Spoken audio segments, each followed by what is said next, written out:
She said to me, we just needed to know that she was dead, to not know, where she was. They said, we just wanted a pinky, just one little bone to tell us that she was gone. And now we have that. So to be able to offer that amount of closure to the family is certainly a humbling experience, but it allows us to be able to give them the closure that they need. They have to process and deal with this on their own. They're going through some things on their own in terms of knowing. I think it's one thing to think about it, but to actually know that she is gone certainly opens up a lot of wounds for them. So we are able to give them that closure. They won't be able to receive her body right away because, again, we're trying to complete the skeletal remains search to see how much we can give to them. We want to try to find as complete a skeleton as possible in this process. I'd like to be able to answer questions at this time. I do want to acknowledge that the town of Elgin is here, their mayor, the sheriff, the police department. They've worked tirelessly over the years, and we thank them for their service and what they provided to the family. And the family wanted to make sure that I publicly thank them along with the Richland County Sheriff's Department. So thank you. Go ahead. What was discovered and what led to that discovery? I'd like to not go over exactly what parts of her were discovered. I've shared that with the family so they know what we have. But there's some things that we'd like to try to keep close to the chest as the Sheriff's Department continues to try to interview Freddie and see what he may tell them. How long do you expect it to take to possibly find all of her remains? We are going to search until we can't find anything else. There's a pretty large area that we are searching.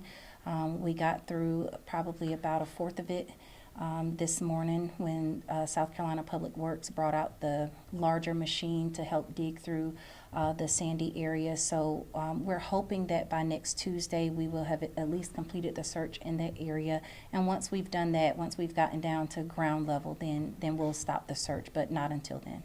Sheriff, are these two crimes related to Gabby and Adriana, and what makes you guys confident that it was Freddie Grant? They are related in that Freddie Grant's a common denominator. He lived close. He knew Adriana. He was a suspect. He was the suspect from day one. We were all very confident he was responsible for her death. Being able to prove it was something else because we needed her. That would have helped to have her, and now we have her. So that's why with Elgin's arrest warrant they have for murder, he's going to be charged with it today. Sheriff, would you recommend the death penalty in this case, given that there are now two victims associated with Freddie Grant? Yeah, I mean, I'd love to see him dead, but I don't know if that's going to be possible. I mean, he's a monster, doesn't deserve to be on this earth. That, unfortunately, in order to recover Gabby, back when we did, we had to make a deal with the monster, and we did. That was only after his daughter was arrested, and to keep her from going to jail, he led us to where Gabby was, and he pled to 30 years. Maybe that's a good enough punishment for him to have to sit in a jail cell probably the rest of his life. Why do you believe there are more victims? There's at least one more death that we're pretty sure that he did. Again, we have to prove it, but we have time on our side. Just like you see in this case, time is there. We're not going to stop. Elgin's not going to stop. Kershaw County Sheriff's Department's not going to stop. We're not going to stop. So we're going to continue to work these cases. I'm not sure if you can answer this or if this is a question for Elgin, but what were the details around Ms. Laster's disappearance? She just disappeared. She was last seen Going to church. Going to church, and that's when she disappeared. And But there is a connection with her and Freddie Grant. So this was not a stranger Right. abduction and murder. This was not. And just like Gabby was not a stranger abduction or murder. There was a knowledge that the victim and Freddie had. Coroner, I'm not sure if you can answer this, but was this an accidental discovery? How did the remains first come on you guys' radar? There was a worker who was excavating a large area of sand. I mean, it's a sand mine, and he was digging, and he scooped, and then he dumped, and when he did the dump, that's when he saw the skeletal remains, and there were some other items found in that dump that he did. And so I've been asked this question just in emails and different things about why we would say that this was a homicide. She didn't bury herself. This is not some suicide. She didn't dig this hole herself.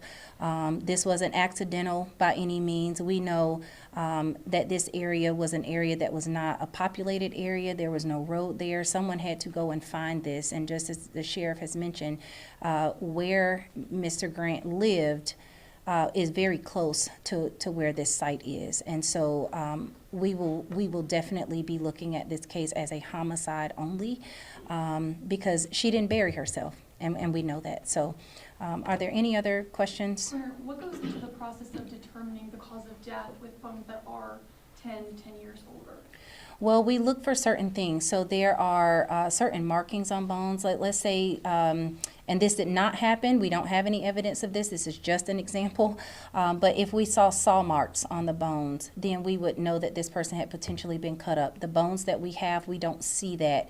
And because we have two of the larger bones of the body, we don't see where this could have possibly been, where someone may have sawed her or something like that. So our goal is to try to find as much of her as possible so that we can try to determine cause of death. But when you have soft tissue injuries, once you've gotten down to the skeletal remains, sometimes you won't be able to see those soft tissue injuries. So like blunt force trauma, where someone may have had their spleen damaged or their liver damaged or their heart damaged, you won't see those things because we no longer have the benefit of having the organs when we just have skeletal remains. But if there was any blunt force trauma that caused broken bones or fractures, we will x-ray those bones. We'll take a deep dive into them and see what we can find. But right now, we do not have a cause of death.